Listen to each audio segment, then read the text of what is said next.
Yeah, sorry, not happy.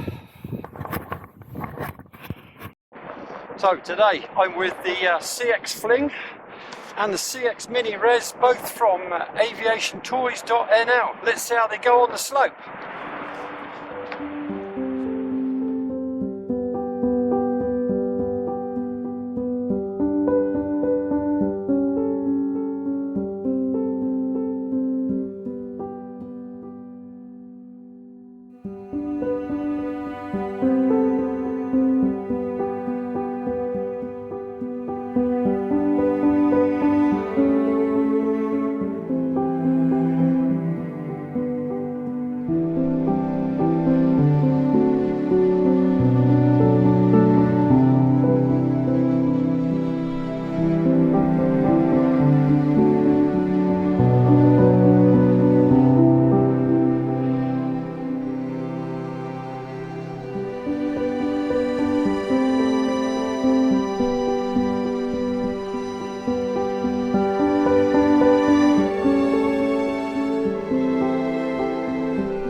Look at that, just sat there minding my own business.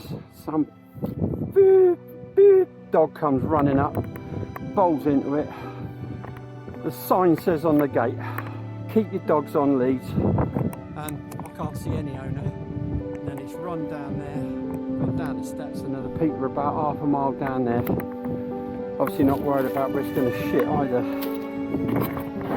Yeah, sorry, not happy.